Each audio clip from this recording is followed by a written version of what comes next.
हरि ओम बेटा, हरि ओम। ये आपका है कि मान और अपमान दोनों मिलते हैं तो क्या करें। मान अपमान दोनों मिलते हैं बेटा। ये भी मान अपमान सुख दुख सब जितना ये जो है ना, मान अपमान सुख दुख, ये जो है हमारी जो है ये भी प्रारब्ध के अनुसार है, समझो। हमारा जो है सुख आता है तो ये भी कहते हैं कि प्रारब्ध के अनुसार ही है। जिस प्रकार दुख आता है उसी प्रकार सुख भी आता है बेटा। जिस प्रकार जो मान करते हैं वही मेरा अपमान भी करते हैं। सच बता रहे हैं, जो मान करता है वही अपमान भी करता है। किससे तुम मान की इच्छा करे हुए हो कि जो अपमान कर रहा है वो हमारा मान करेगा, उससे मान की इच्छा कर रखे हो। भूल जाओ, दिमाग से अपने निकाल दो। ये संसार में ना कोई मान करता है हमारा, अपमान तो सब करने को सोचते हैं। अगर हमारा जो है मान भी कर रहे हैं तो उनका कोई स्वार्थ है, स्वार्थ उनका छिपा हुआ है, तब मेरे हमको मान देने आते हैं। आज मान दे रहे हैं तो कोई दिन जो है उठा के जूता मार भी देंगे। इतना याद कर लेना, पक्का ही लिख लो इस बात को। इसलिए ना कोई मान करता है, ये हमारा तुम्हारा हिसाब किताब है बेटा। हिसाब किताब है। जिस तरह जो मान आता है उसी तरह जो है अपमान भी आता है। रास्ता दोनों आने की एक ही रास्ता है बेटा, अलग रास्ता नहीं है, एक ही रास्ता है। जिधर से मान आता उधर से अपमान भी आता है। जिधर से सुख आता उधर से दुख भी आ जाता है। इसको ढूंढना बताना नहीं पड़ता है। सुख दुख दोनों ये भी जो है प्रारब्ध के ही अधीन है। प्रारब्ध के अनुसार ही हमें प्राप्त होते हैं। इसके लिए ज़्यादा प्रयत्न करने की आवश्यकता नहीं है। ये हमारा पूर्व जन्म का जो है कर्मों का ही फल है। आज जहाँ हम बो के आए हैं उस खेत को हम जानते नहीं हैं, हमको पता नहीं है, उस खेत को नहीं जानते, लेकिन काटने जाना पड़ता है बेटा। पूर्व की कमाई पश्चिम में बैठ के खाई, यानी जो पूर्व में कमा के आए हो आज पश्चिम बैठ के खाने को मिल रहा है। क्या करोगे बताओ। ये मान अपमान भी हम भी कुछ करके आए होंगे, किसको अपमानित किया होगा। ये कह इसलिए बता रहे हैं बेटा, इससे संतोष होता है। ये कह करके संतोष कर लो अपने मन में। जब आए संतोष धन सब धन धूल समान। जब तक संतोष नहीं आता है तब तक जो है सब कष्टमय जीवन रहता है। संतोष करो तो सुकून है, और संतोष नहीं करोगे तो दुख ही दुख झेलोगे। इसलिए संतोष करके बैठो। जब हमको प्रारब्ध के अनुसार ही मिल रहा है तो इसको संतोष कर लो ना, धीरज रख लो ना कि ये प्रारब्ध से हमको अनुसार जो है प्रारब्ध का काट करके चीर फाड़ के निकलो बाहर। ये हमारे बस में है। कर्मों का फल मिला हुआ है। फल जो होता है जो अपने पास मत रखना, इस फल को फल भगवान के अर्पण कर दो। अगर अच्छाई चाहते हो तो फल भगवान के अर्पण कर दो। वो उसमें से कितना % हमको देगा, कितना % हमारा जो है ख़त्म कर देगा, उसके हाथ में है।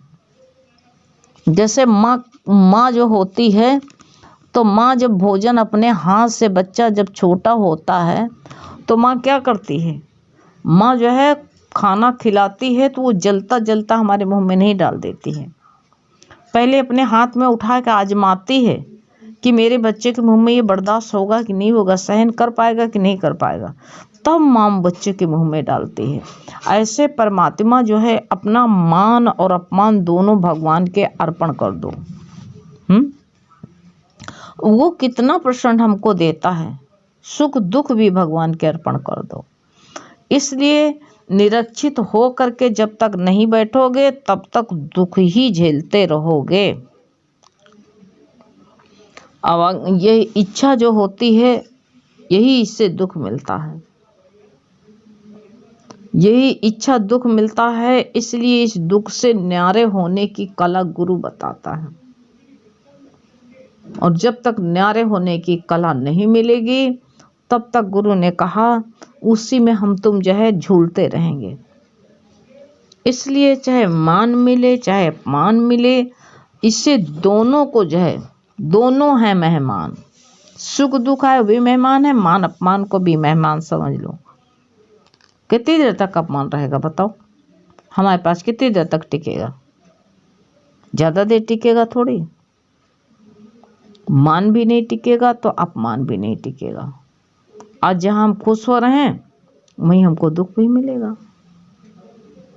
इसलिए सुख दुख दोनों को भगवान के अर्पण कर दो, दोनों को अर्पण कर दो। नहीं तो गुरु कहते हैं कि उसी से हमारे अंदर उलझन पैदा होती है।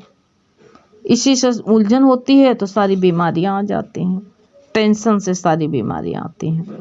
इसलिए टेंशन को छोड़ दो, अनासक्त होकर के रहो, अनासक्त होकर के रहो। इसलिए कोई किसी चीज के लिए प्रयत्न नहीं करना है और प्रयत्न करने की आवश्यकता भी नहीं है। सांसारिक सुख जो होते हैं वो भोग करके दुख की तरफ फिर चले जाते हैं। और जो है सांसारिक दुख भी आता है तो उसको भोग करके पर जो है हम सुख की तरफ चले जाते हैं। अरे एक रास्ता और भी तो है परमात्मा को। हम तिराहे पर खड़े हैं कि चौराहे पर खड़े हुए हैं?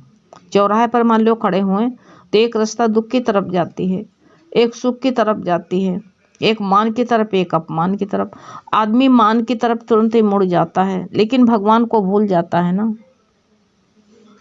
भगवान को भूल करके मान अपमान में पड़ा रहता है। अगर जो है दोनों को चौराहा क्रॉस कर जाओ, दोनों को वहीं पर छोड़ करके और तुम आगे की तरफ बढ़ो, परमात्मा की तरफ सीधी रास्ता पगडंडी पकड़ के जाओ, परमात्मा की तरफ पहुंच जाओ। जा करके जब परमात्मा की तरफ पहुंच जाओ तो सारा जो है सारा संकट दूर हो जाएगा। तो इसलिए जो है परमात्मा को प्रसन्न करने के लिए हमें क्या करना पड़ता, कौन सा प्रयत्न करना पड़ता है? सत्कर्म करना पड़ता है? नहीं, कुछ नहीं करना पड़ता है। अपने बच्चा जो होता है अपने माता पिता को प्रसन्न करने के लिए क्या करता है बताओ? कुछ नहीं करता है। खाली ये कह दे माँ मैं तेरा। ऐसे तुम भी कह दो, चाहे जैसे भी हो, चाहे मान मिल रहा हो चाहे अपमान मिल रहा हो, चाहे सुख हो चाहे दुख हो, कह दो भगवान मैं तेरा, जैसा भी हूँ मैं तेरा हूँ। एक बार बच्चा माँ से कहता है कि माँ मैं तेरा, तो माँ कहेगी तू मेरा नहीं है। ऐसे तुम भी कह माँ कहेगी कि तुम व्रत रह करके मेरे पास में आओ, तुम मेरे पास तीर्थ यात्रा करके आओ, कहेगी? माँ झट से उठा लेगी। इसी तरह तुम परमात्मा के हो जाओ तो परमात्मा तुमको तुरंत अपने पास में, तुरंत 1 मिनट भी नहीं लगेगा, परमात्मा तुरंत तुम्हें जो है अपनी गोद में ले लेगा। और ये मान अपमान जिंदगी में बेटा संघर्ष में तो जीवन है, ये तो लगे ही रहते हैं। ऐसा कोई नहीं होगा जो मान अपमान किसी को ना मिलता हो। अवतार आए भगवान को सब जगह मान ही मान मिला। बताओ, उन्हें परवाह ही नहीं करी, उन्होंने परवाह नहीं करी, सबको मान देते रहे, लेकिन अपने मान की परवाह नहीं करी उन्होंने कभी भी, और मान सबको देते रहे। भले से आज का जमाना होता क्या सौतेली माँ को मान देते, लेकिन देते रहे मान, वो अपमान से हटते रहे। तो यही भगवान कह रहे हैं, प्रतिदिन हमको जो है यही सोचना है, प्रतिदिन हमें सोचना है कि मैं कौन हूँ, देह नहीं हूँ। मेरी देह को कोई अपमान कर सकता, मैं आत्मा हूँ, मैं परमात्मा का वही स्वरूप हूँ। जन्म से कहते हैं, भगवान बता रहे हैं, साफ साफ कह रहे हैं, बार बार हमको समझा रहे हैं, लेकिन मेरी समझ में नहीं आता है। ये जो हमारी जो है, हम परमात्मा का ही स्वरूप हूँ, और जन्म से पूर्व ना तो मेरा कोई रिश्तेदार था और ना ही मृत्यु के बाद कोई भी हमारा रिश्तेदार नहीं रहेगा। इनके बीच में ही ये सारे जो है, हमको बीच में ही सारे ये संबंध मिले हैं। ये कहाँ से आते हैं? हाँ, यहाँ सारी की सारी दुनिया माया का ही पसारा है, ये सोच लेना। जो इनमें जितना फंसता है वह उतना ही दलदल में ही डूब जाता है, डूबता चला जाता है दलदल में। और ये सोच लो, उतना दलदल में डूबता चला जाता है और जन्म मरण के फेरे में फिर घूमता रहता है।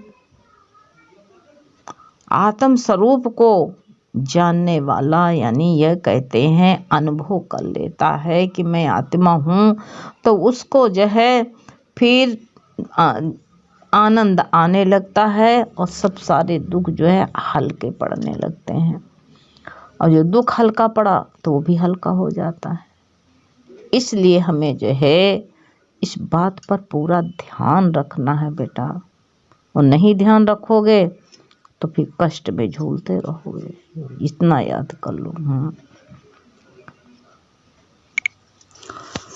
तो हम इसमें घूमते रहे नहीं, ये मान अपमान के अंदर जो है चक्कर लगाते रहेंगे तो हमारा तो सब यही में बीतता चला जाएगा।